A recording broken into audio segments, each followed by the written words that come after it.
Kapitulo 39. At ikaw, anak ng tao, manghula ka laban kay Gog, at iyong sabihin, ganito ang sabi ng Panginoong Diyos, narito, ako'y laban sa iyo, o Gog, na prinsipe sa Ros, sa Mesek at sa Tubal.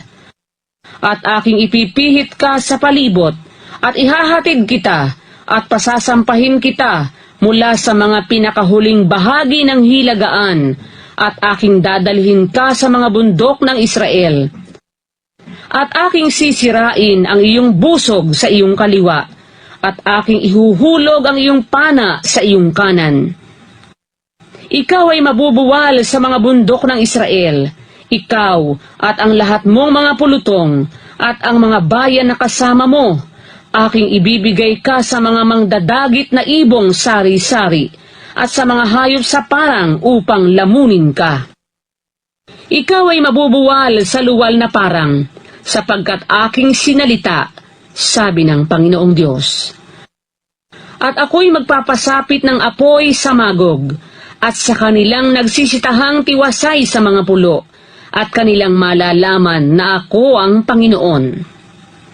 At ang aking banal na pangalan ay ipakikilala ko sa gitna ng aking bayang Israel, at hindi ko man titiising malapastangan pa ang aking banal na pangalan, at malalaman ng mga bansa na ako ang Panginoon, ang banal sa Israel. Narito, dumarating at mangyayari, sabi ng Panginoong Diyos, ito ang araw na aking sinalita. At silang nagsisitahan sa mga bayan ng Israel ay magsisilabas, at sisilaban ng mga apoy ang mga almas, at susunugin ang mga kalasag, at gayon din ang mga longki, ang mga busog, at ang mga pana, at ang mga tungkod, at ang mga sibat, at mga sisilaban nilang 7 taon. Na ano pat sila'y hindi magsisikuhan ng kahoy sa parang, o magsisiputol man ng anuman sa mga gubat, sapagkat kanilang sisilaban ang mga almas, at kanilang sasamsaman yaong nagsisamsam sa kanila, at nanakawan yaong nangagnakaw sa kanila, sabi ng Panginoong Diyos.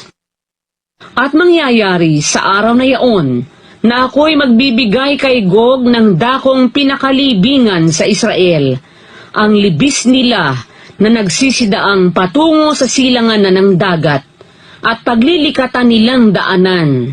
At doon nila ililibing si Gog, at ang buo niyang karamihan, at kanilang tatawagin ito, ang libis ng Hamon Gog.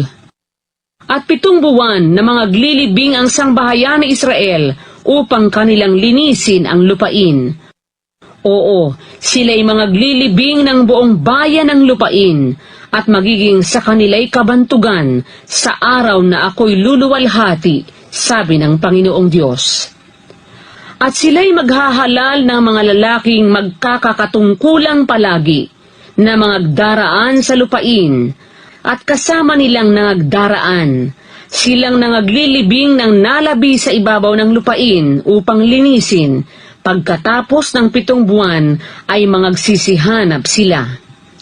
At silang nangagdaraan sa lupain ay mangagdaraan, at pagka ang sino man ay nakakita ng buto ng tao, lalagyan nga niya ng tanda, hanggang sa mailibing ng mga manglilibing sa libis ng Hamon Gog.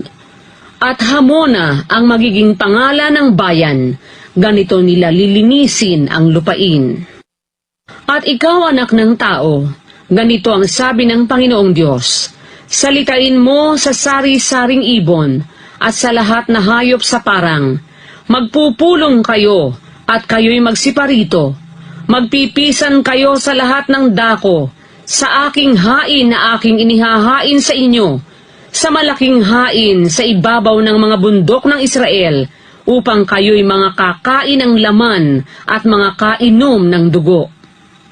Kayo'y magsisikain ng laman ng makapangyarihan, at magsisiinom ng dugo ng mga prinsipe sa lupa, ng mga lalaking tupa, ng mga batang tupa, at ng mga kambing, ng mga toro na pawang patabain sa basan. At kayo'y magsisikain ng taba hanggang sa kayo'y mga busog, at magsisiinom ng dugo hanggang sa kayo'y mga lango, sa aking hain na aking inihain sa inyo. At kayo'y mga bubusog sa aking dulang ng mga kabayo at mga karo, ng mga makapangyarihang lalaki, at ng lahat na lalaking mangdirigma, sabi ng Panginoong Diyos. At aking pararatingin ang aking kaluwalhatian sa mga bansa, at makikita ng lahat ng bansa ang aking kahatulan na aking inilapat, at ang aking kamay na aking binuhat sa kanila. Sa gayoy malalaman ng sangbahayan ni Israel na ako ang Panginoon na kanilang Diyos mula sa araw na yaon hanggang sa haharapin. At malalaman ng mga bansa na ang sangbahayan ni Israel ay pumasok sa pagkabihag dahil sa kanilang kasamaan, sapagkat sila'y nagsisalangsang laban sa akin, at ikinubli ko ang aking mukha sa kanila. Sa gayoy, ibinigay ko sila sa kamay ng kanilang mga kaaway, at silang lahat ay nangabuwal sa pamamagitan ng tabak. Ayon sa kanilang karumihan, at ayon sa kanilang mga pagsalangsang, ay gumawa ako sa kanila, at ikinubli ko ang aking mukha sa kanila.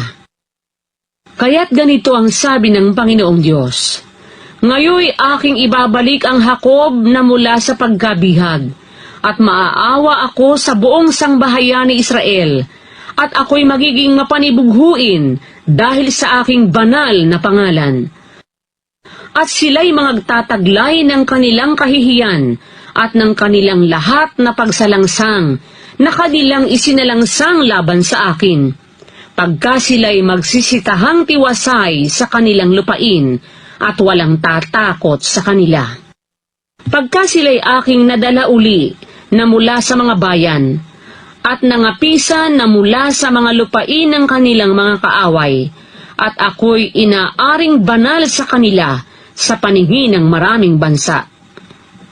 At kanilang malalaman na ako ang Panginoon nilang Diyos sa pagpapasok ko sa kanila sa pagkabihag sa gitna ng mga bansa, at sa pagpipisan ko sa kanila sa kanilang sariling lupain, at hindi ako mag-iiwan sa kanila ng sino paman doon. Ni hindi ko na naman ikukubli pa ang aking mukha sa kanila, sapagkat binuhusan ko ng aking espiritu ang sangbahayan ni Israel, sabi ng Panginoong Diyos.